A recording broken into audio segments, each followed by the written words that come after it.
Nail or beauty school was just the beginning, right? What on earth do you do now? Welcome to the Salon Success Podcast with Monaco Nail Academy. Our topics stretch beyond nails and into all things salon related, business, marketing, and social media, and at the very least hits you with real, honest stories about our experiences. This isn't school, this is real life, real business, and really freaking hard work. Before we get started wherever you are, thumbs up, tag a friend in the comments, or hit that share button and support small business. Hey guys, Penny here from Monaco Nail Academy, and today I'm joined by Mel. Hi. And by Pat. Kia ora. And we're going to be talking about the concept of being unquittable, being able to hold on to clients even when there's the budget tightens, when whatever happens, being unquittable. And just a reminder before we get started to use my code Jungle Nails for 10% off all courses. I do get a kickback from these enrollments, and that's how we support the production of the podcast. And before we get stuck into the idea of being unquittable, let's revisit last week's episode. Mel, you were here. What were we chatting about? Last time we touched on the accelerated course that we did and what our biggest takeaways were, and we had Hannah from Nails by Hannah Klingen join us, and she gave us some insights of what she took away from the course as well. Okay, so then moving into the idea of being unquittable, what does that concept mean to you guys if you think about the idea of either being unquittable or what would make someone an unquittable thing for you? What does that concept mean? Being unquittable. So being unquittable for me is like when people say nails is just a luxury. Like, I don't want to be just a luxury in your life. I want you to see me as like a necessary part of your life. Like, oh, I have to go see Mel. I can't not see Mel. I guess for me, if the service you're offering is unquittable, you would have to be offering something where people are like, I really love the vibe, it's value for money, even if it's a lot of money, you get value out of it, you really enjoy it, and it really means something important to you. So maybe it touches on your values, like if it's about self-care, then self-care is one of your top 5 values, and that's why you go get your nails done, or you get your lashes done, or you get facials done. Because like I really like what you said, Mel, like it becomes a necessity. It's not just a luxury add-on thing. It's part of your routine. It's something super important. And once people have a routine, they're not like they don't want to change it because it's a lot of effort to change something. So it's got to be, I love it, I need it, and I do it every time. So what is one thing for you guys that is unquittable? Like, not necessarily, could be self-care, could not be, but outside of like food and housing, what is the most unquittable thing on your guys' budgets? Mine won't be self-care because I'm hopeless at keeping up with like eyebrows, lashes, hair. I mean, when I get my hair cut, I just go to the barber, one of the ones where you just sit and wait. I don't even make an appointment for that. Mine probably swings more to like quiz night or something that I do like once a fortnight we go, and it's literally the one place that I go with no one else, like no kids, no husband, like no family. I mean, like I meet with a bunch of the girls that I work with. We go, we play quiz, we have some chips and a drink, and that's what I look forward to for me. And I always go. I never don't go. What makes it unquittable? That I need that, like mentally, I need that break from like everything in my life, like clients, messages, socials, work, everything. And we just go, we have fun, we chat, we catch up, kind of unload. So I guess it's just like a mental break, and everybody needs that. And you could get that from a nail appointment. Yeah, I could, but then that's like work to me, like, and I'm not the one talking in a nail appointment. Usually they are unloading their mental stuff. When I go to quiz, I unload my stuff. I'm trying to think of something I don't quit because, like the ADHD thing of wanting new stuff. I do like somebody I was speaking to before mentioned something like a hobby carousel, which I really like. So it's like you have a recurring carousel of things that keep coming around, or like a merry-go-round. Um, so if nails are the thing right now, maybe in a few months it'll be something else. And then you just keep coming back to the things you do love, even if it means, so it might be unquittable for like 6 months. And then you don't necessarily touch it that much for a few weeks or a few months, and then you come back to it, which isn't really exactly what we're saying here. But there's also the point that somebody might go away for a certain period of time, but that doesn't mean that they're never going to come back to you. So in a way, they're not quitting, they're just taking a break, and then they'll come back, and then they might take a break again, but they keep coming back over time. Kind of, but I would call that quittable. Okay, then in that case, I don't think I have anything that I don't quit. Well, but then yours would probably be a category of things, I guess, where what's unquittable for you is like having some element of self-care or some hobby, and the thing in that category changes. But like you always have your lashes done, right?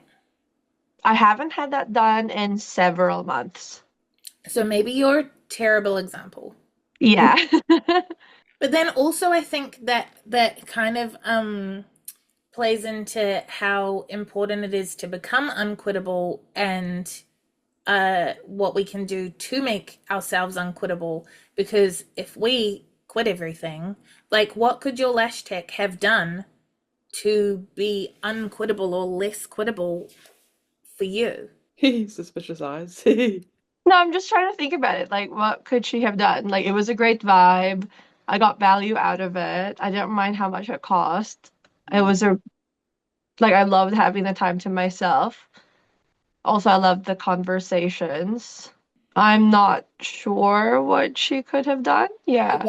Why did you quit? I think I found it annoying to go. And then she quit before, like, she literally closed her salon before I could come back. Well, that doesn't count. Let's erase that. Let's pretend that that she didn't close down, because then that's not quitting. But like what I mean is, so for example, if you are like ADHD, scattered, like jump from one thing to another, then could it have been for her that to make sure you didn't quit her, like, was she rebooking you at the end of the appointment? Was she taking like prepayment so that you had already paid for it and already were committed to the thing? Like, she could have, if you're saying it was annoying to go, there are always things that she could have done to like make it less annoying.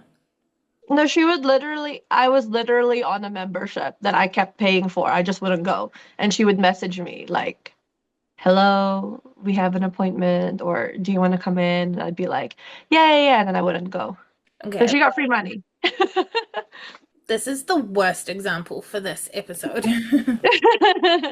But I think, like, what I was thinking too is if you do quit, sometimes you learn the reason why you shouldn't quit, right? Like in my head, the few times that I stopped going to things like quizzes and that, my like just whole outlook and mental health, I guess, just went. So I learned, oh shit, I really need to do that something for myself. Same with nails, right? If you quit and you get builder regularly and then you quit and go, my nails are so good now, and then you quit and they break and they come off and then your nails are screwed again. That's why you shouldn't quit. That's why you need to stick with it. What's not quittable for you, Penny? You're probably good doing stuff like your hair and that, eh? Nah, Because when was the last time you had your hair done? before Christmas. And I do it as a swap with my hairdresser, and anytime that she's like, oh, well, should we do it? Then I'm like, oh, we'll just do it the next time. She's always like, are you sure you're okay waiting that long? I'm like, I don't care. What is unquittable for me? What's your main hobby? Like you've got your sewing machines and stuff in the background. How often do you sit and do that? Lately, not very often. I go through phases kind of Pat-esque, but I think for me though, the reason that I haven't sewn and stuff is because for the last few months I've had so much stuff going on like in my personal life. So all my hobbies have just fell to the wayside anyway. So they're not really very good example. Well, I guess they're kind of good examples of unquittable but quittable.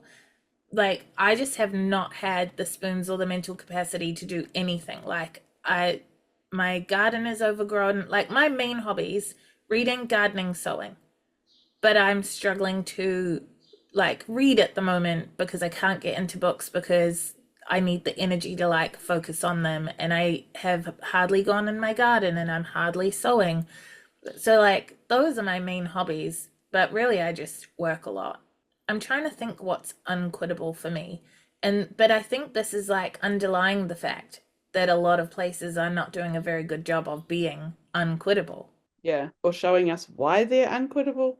Like when I'm scrolling social media, I am, after a few minutes, I'm like, oh my God, this is so boring because it's just nails after nails after nails after nails. And I'm just like, ugh, boring. And actually, this is a good story for you. At Spotlight, where I currently work, the manager wanted to come and get her nails done. So I gave her the link to my page. And she was scrolling through my page like, is that you? Is that you? And she's like, oh my gosh, you're actually like professional. Look at your setup. And then she's like, have you won awards? And I was like, yeah. And then she's like, oh my gosh, look at you. And then she said, I'm looking at the posts that are more you than the nails. And in my brain, I was like, mm-hmm. Mm-hmm. Yeah. And I was like, I'm going to remember that and tell Penny. So she wasn't, every now and then she'd go, oh, I like that color, or oh, I like that set. But most of it, she was like, oh my God, look at you in that photo. Like, ha ha ha. Like, yeah, Because we're selling relationships, not services. yeah. So it really made me go, yeah. Also, Even then doing it like for Monaco, I always think, so boring, just nails after nails after nails. Like, I guess though then that leads into the fact that we really are selling relationships, not services. So when something is just a service, it becomes quittable, right? Hey team, Penny from the future here, interrupting to tell you about something super cool. If you're an aspiring nail tech ready to take the first step towards your dream career, our free 5-day Nail Tech Launchpad is here to help you decide if this is the right path for you. 5 videos over 5 days, giving you a taste of what it's like to be a nail technician, an overview of the basics, and insight into whether this career fits your lifestyle and budget. It's totally free, can be done in your own time with less than a 2-hour total commitment, and it starts on Monday. Sign up today and start your journey to becoming a nail tech at www.monaco.ac.nz/launchpad. I guess like if someone becomes your friend, then you feel like you can't quit them. It's like, oh no, I have to keep seeing you, and like we need to keep hanging out, and I know this is your job, so I'm gonna keep coming. yeah, it really just made me be like, because she's just new and I'm pretty new. So she doesn't really know me. And she was like, oh, you never told me you won awards. And I was like, you never asked. What do you want me to do? Just go up and be like, guess what? I've got awards. I've got some medals. Do you want to come and see them? Like, or what do you want me to do?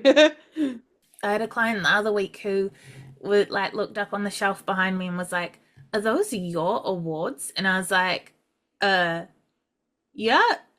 you're the first person in 4 years to notice them." And they're literally on the shelf behind my head. No one ever comments on them or anything. And then her and I had a whole like conversation about all the stuff that I've done. But yeah, it was so the same thing. Like, how am I supposed to tell people? Yeah. Welcome in. Look up here. Look to the left. That's when I did this. Because some people don't care, right? Yeah. They just want their nails done. They don't care what awards you've got. And like, Pat, you're right about the like, if you're friends with someone, you don't want to quit them. But also, I don't think the right advice is like, be friends with everybody. Like, because that sounds exhausting. But it is that like something in between that is friendship like, but still professional, I guess.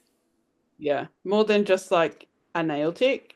Like to me, I don't want them to go, oh, this is my nail tech. I want them to go, oh, this is Mel. She does my nails, not just like Yes. this is my nail tech. Mm.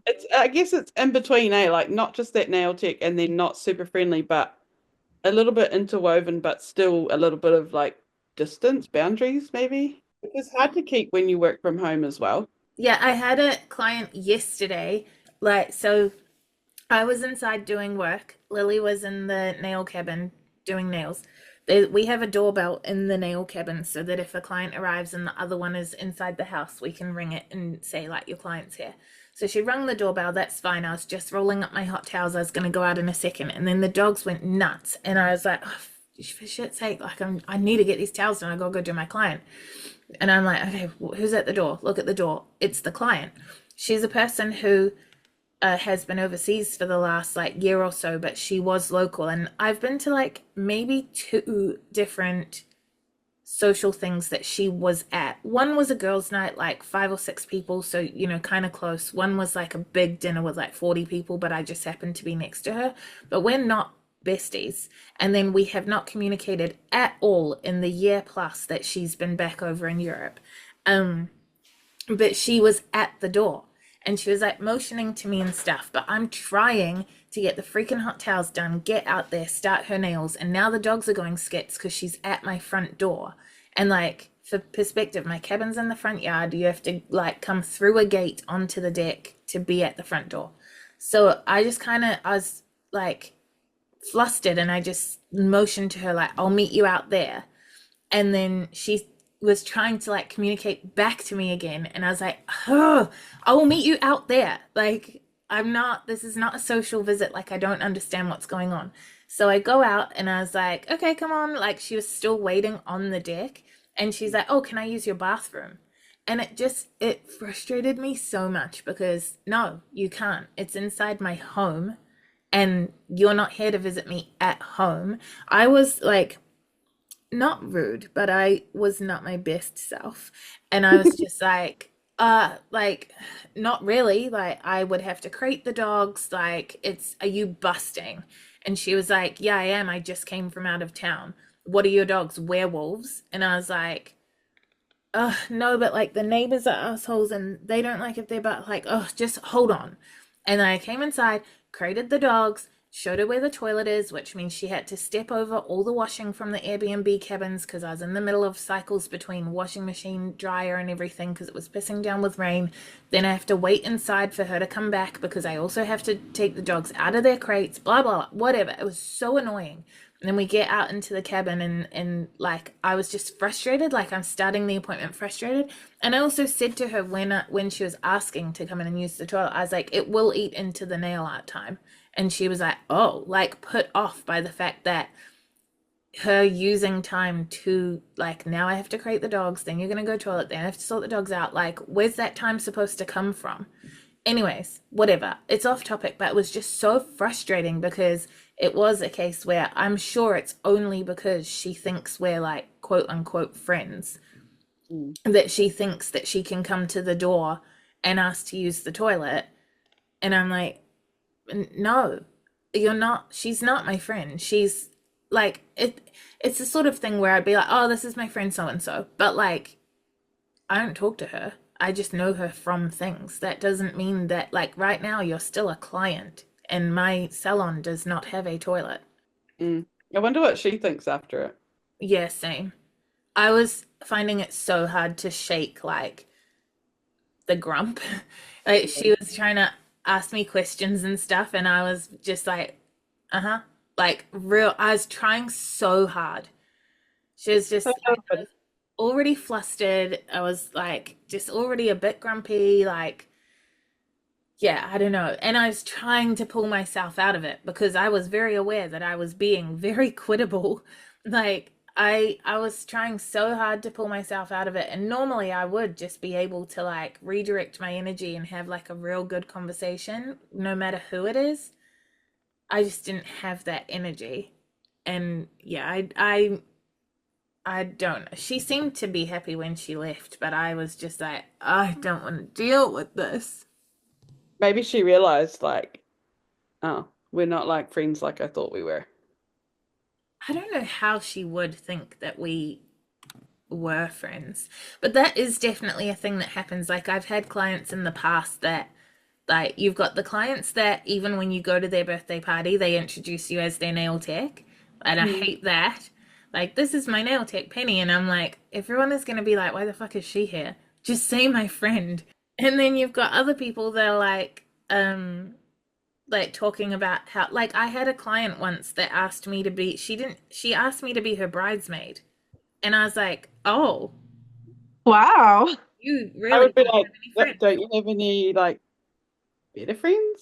Other I guess friends? she didn't. She was Yeah. definitely like a little anxiety bubble, like, Mhm. and we talked about a lot of stuff, but yeah, Good. that was definitely, I was like, I mean, like, I can't even remember she never ended up getting married, so I never had to follow through on it, but I'm pretty sure I was like, oh, yeah, Would you have done it? I guess so, but like, well, I don't know. I didn't really put thought into it at the time. If it was, I guess because I'm not like a typical girl, I probably would have done it, but I would have done it not like what I know now is that if you say yes to being a bridesmaid, you're now like in charge of so much shit. It's a job. And at the time, I think I would have naively just been like, sure, thinking it was much more about just being there on the day. Um, I think if I had known at the time that it's basically like a part-time job, to be a bridesmaid, I probably would have been like, oh, like I don't want to let you down and I wouldn't have enough time to do it justice. But yeah, it didn't matter at the time anyways. Does she still go to you? That's such an interesting story. Um, she doesn't, but she was a client from Auckland, so Ah, yep, yep. I wonder if she's like, she never came to my wedding. Oh no, she never got married. yeah, no, she never got married. Uh, But then I think as well, when you cross that line into that level of friendship, you actually become quittable again because now they have you on a pedestal so they can get mad at you. Like now, so for example, someone like that crosses the line into where they think that you are besties.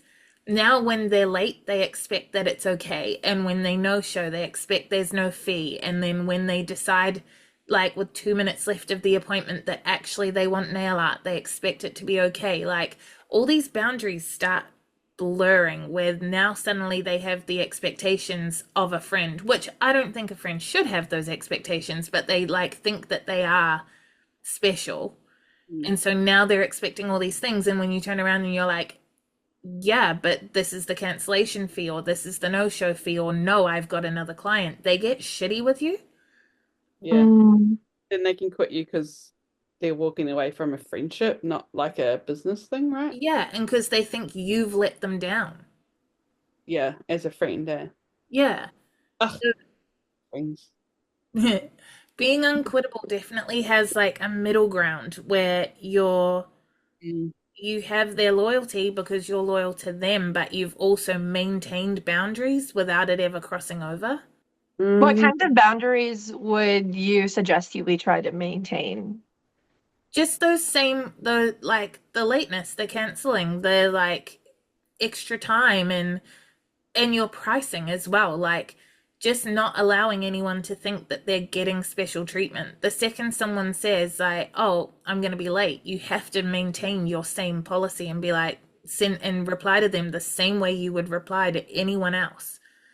And like not allow someone to be like, "Oh, yeah, but I know that she's going through this at the moment," or like whatever. I mean, obviously there's room for empathy and for all clients, but like not make excuses and not give special treatment and stuff like that. Like the second that you gray your boundaries, people will take advantage of them, and as soon as you try and claw them back, they get shitty.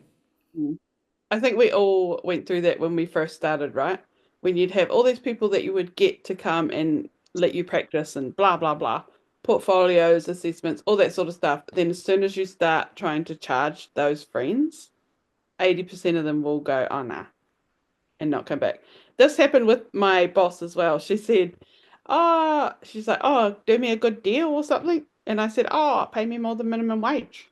Yeah. She was like, but that's not up to me. And I was like, well, my prices are my prices. And but that's a real hard boundary to maintain. Like you wouldn't have been able to do that when you were a baby tech. No. And she's pretty like cool. Like I wouldn't have just said that to her thinking, oh, she's going to get offended. She was just laughed and said, like, ha ha ha.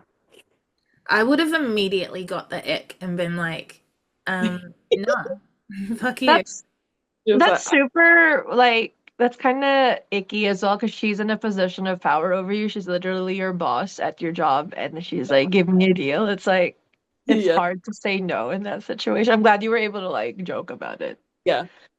Yeah, I don't know how she kind of took it, but I was just like, why would I when she's pretty funny though, so she was, but it just immediately popped into my head, like, give me a deal. Why should I?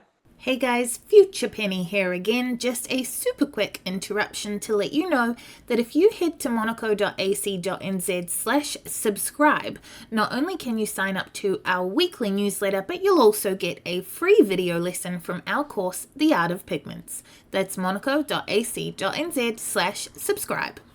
But then also maybe that's part of being unquittable is attracting the right people in the first place, because if you had said like, oh yeah, okay, or not set a boundary or whatever, you're immediately quittable because you're not meeting her expectations. So maybe being unquittable is Yeah, it like meeting and exceeding expectations.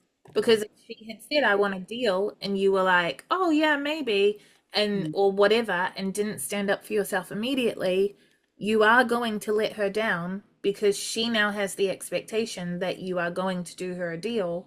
So you either do and then you resent her and that's bad, or you don't and she's pissed off because she had an expectation and it wasn't met. So I think maybe being unquittable is meeting and or exceeding expectations. yeah. And then people that do want a deal, do they want that deal every time? Probably, right? It made me laugh because I was like, no, why? But then I was like, go me. Like straight away it came out of my mouth. When, yeah, like 6 months ago, I would have gone, okay. So what are ways that we can exceed expectations then? I guess it depends on what your avatar is really what's really important to them, right? Like if someone really values the vibe, maybe you exceed expectations by making sure there's always like a gorgeous smell in your salon. Like, because it's not like a requirement, but if it smells extra beautiful and it's like a smell that they really like, that might be a way that exceeds expectations in a small way. Those one-ups, say, like hot Yeah. towel are nice. Because do you do a scrub and a massage, Penny, or just massage? Neither. Oh, okay. I just do a hot towel and oil. Oh, okay. I thought you did a scrub and everything. When I first moved here, I did a scrub and lotion to set myself apart from the other places. But then that was my least favorite part of the service and it took like so long. So then I did a price rejig where it wasn't a price increase, or maybe I did increase a little bit at the time, I don't remember, but I separated the scrub and lotion out as a separate service. And so everyone at first got booked for the express manicure. So it was a manicure, and then it became an express manicure with scrub and lotion upgrade.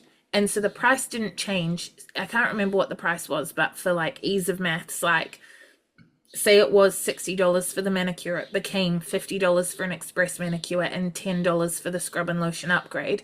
And I started saying to people like, oh, and do you want to keep the upgrade? And so people started slowly being like, oh, nah, I don't really care. And for a while, some people did keep it. And I'd be like, ah, oh, come on, you don't need it. Like in my head, obviously. But yeah, like, eventually everybody sort of like drifted off, and then I just deleted it off online booking because I didn't want to be doing it. So now I just have express manicure and it's just hot towel and oil at the end. That's still a bonus though, eh? Every time I do a hot towel, people are like, oh my gosh, this is so nice. Nobody else ever does this. Yeah, And I it's get that comment a lot too. hot towel in an old dinged up crock pot. And I always pull it out and I'm like, so hot, so hot. And I'm like juggling it around. And then they're like, oh, that's so nice. Maybe that's enough to be unquittable. Like I do that, the other place doesn't. Little things. It's the little things, yeah. And then you get invested, right? What, like for me, if I'm going to a nail tech and we start chatting and they get like invested in my life and my stories and what's going on, I would eventually be like, oh my God, I can't wait to go back and tell Mel. Or I can't wait to hear what Penny thinks about this. Like, Yeah. And if you're really good about rebooking people, then it's just part of the routine. And then it's like, oh yeah, I will get to tell them because in 2 weeks, in 3 weeks, I'm going to see them. yeah, or I can't wait to show them. Like, That's the rebooking is definitely something I could do better to be unquittable, because people here aren't rebookers. Like in Auckland, everybody rebooked immediately at the end of every appointment, or they all had recurring bookings. And here, people are like, I don't know what I'm going to be doing. Like, it's such a different lifestyle here.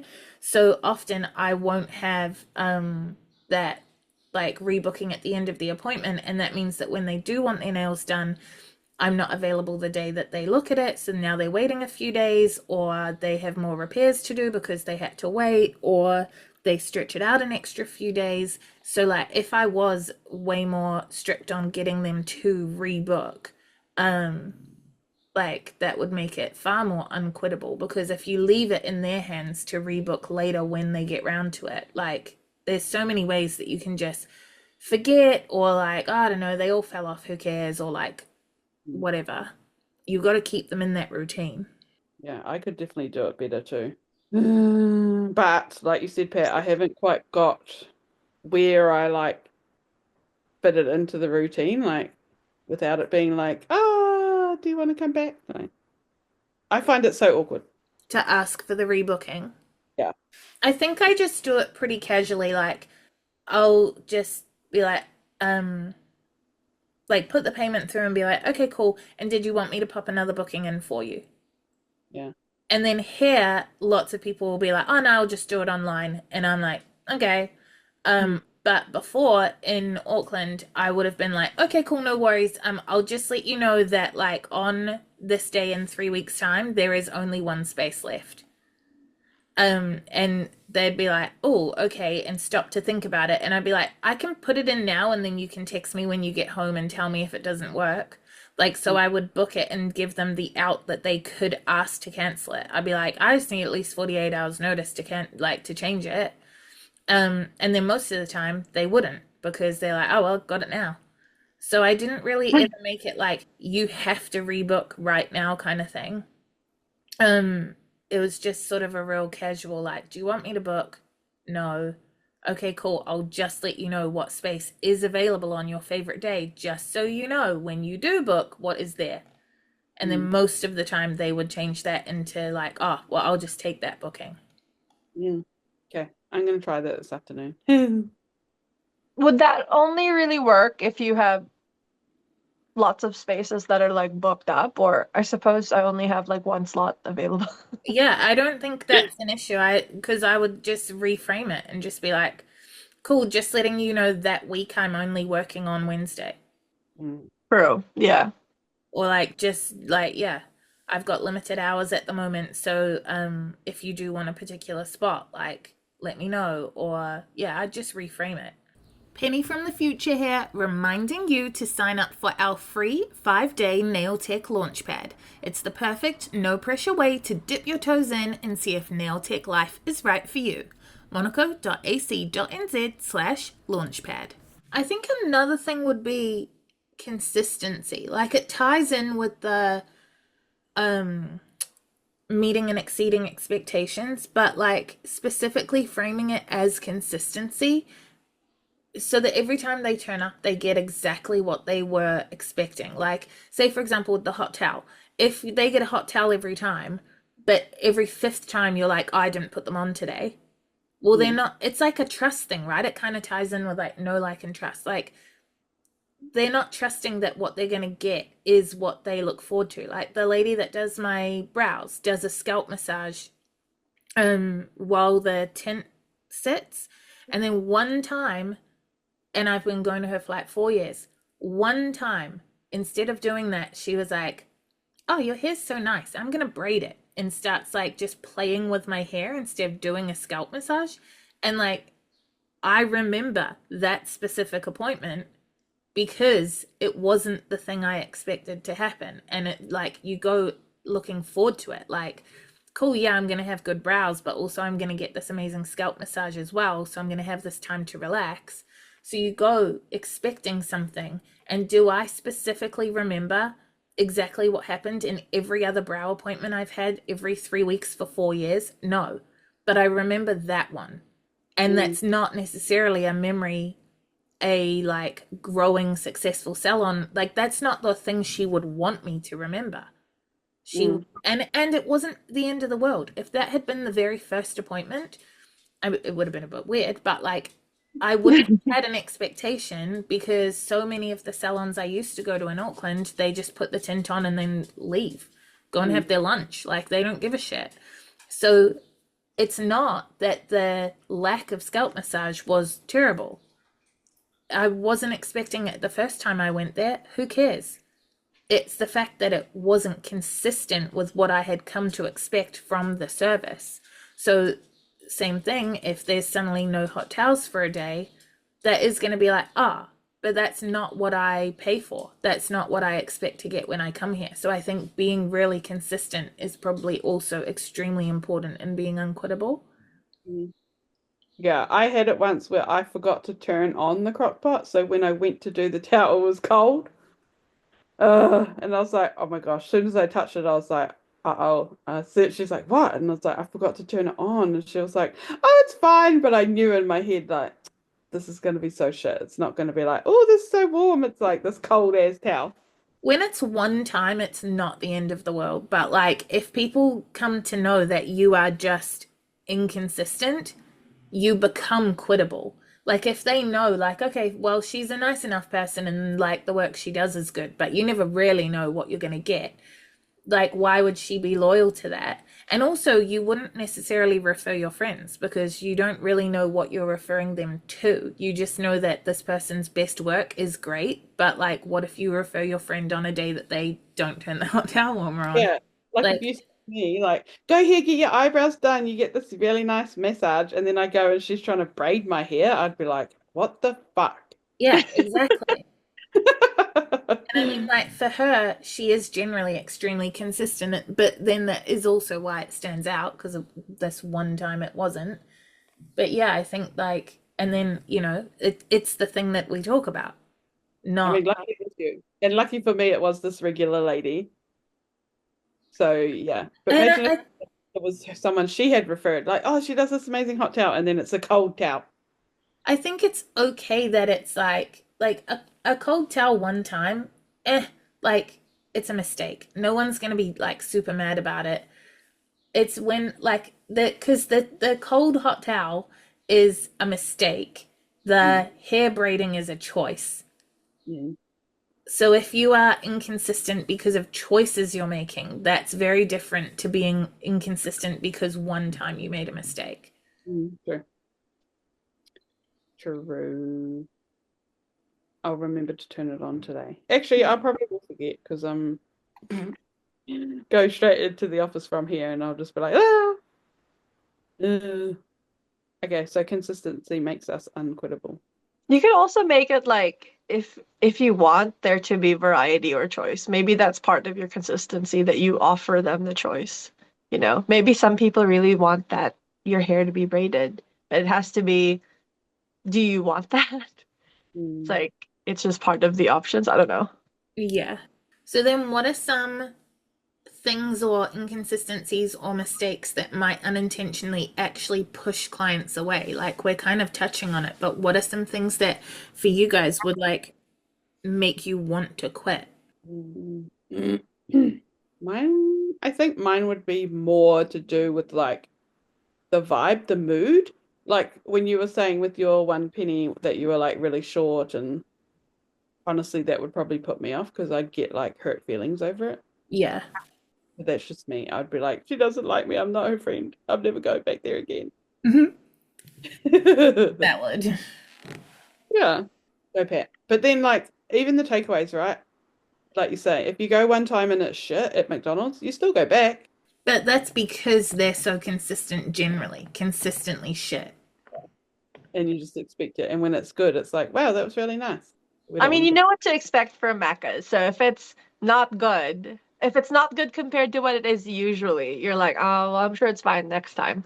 But if it's somewhere you've only been to twice and then it's bad one out of those two times, you might not think to come back and try again. Yeah, that's true. McDonald's has just got us to accept that it's crap, right? But it's a crap that you like, it's Yeah. not the best burger, but you know what the burger's gonna taste like, and sometimes it hits the spot. And also, Yeah. like, they're not crap on purpose, as in they're not crap because they were like, let's make a business making crap burgers. It's because they said, let's make a business that's like super fast and convenient, and then the byproduct is crap burgers. But they're consistent and they're still offering the thing that they said they would offer, which is fast and convenient. Like, they never said they would, I guess they kind of do, but like, they never said they would make amazing burgers. They said they would make fast burgers. And we're all just so used to it. We went to a new place, Popeyes has just opened up here, and it was absolute garbage. And will I ever go back? No. Like, the first time was shit, so I'll never go back. Maybe you just learn to be a bit more forgiving. Like, I think there's a point to that, right? Like, if you're usually good, you can forgive some mistakes, unless it's like a massive mistake. Like, oh yeah, I've been coming to her for several months, or it's been like I've been to her 10 times and she made one mistake and it was a little one. Oh well, I'm sure next time it'll be fine. Like, at some point it becomes okay to mess up, I guess, a little bit, like a bit of grace is given. I don't know. So one thing that I think is super important with exceeding expectations is one-ups that we talk about all the time. So before we wrap up, what's like one or two one-ups that you guys are focusing on this month that are going to meet and exceed expectations with your salons? so first for me, making sure I always turn on the crock pot and always have hot towels. And I'm going to work on asking them if they want me to rebook. Those two things. But just keeping the standard high. I don't want them to be like, oh, well, that one time was crap. I want it to always be good. I'm trying to find my list, but I can't seem to find it. I think something simple that I think will make a difference is making sure my swatches are available, because I tend to put it somewhere and then it'll be the time to do colors and oh, the swatches, we haven't actually picked the color, and that ends up taking longer. So if I have it available at the start and remind the client that, hey, you need to make sure you're like picking the color while I'm doing prep. That way we don't waste time. I think that's something small but important. I've just numbered mine because I was like getting annoyed at trying to read the bottles. I just have started numbering mine so that it will take less time to find the color. Yeah, mine. It was annoying me. Alrighty, with that done and dusted, before you disappear, like our page or follow the podcast so that you don't miss the next episode. We'll be back next week. Pat, what are we covering next week? Next week, we are talking about email marketing for salons, which I don't think a lot of salons actually do a lot of email marketing. So that's going to be a really interesting topic for us to get into. And I'm sure people will pick up tips. So come back next week. And until then, check us out on Facebook, Instagram, and YouTube by searching Monaco Nail Academy, or follow our salons. Mine is Hard Lacquer NZ. Mine is Jungle Nails NZ. Mine is Pat Beauty. Have a great week, and we'll see you next time. Bye. Bye.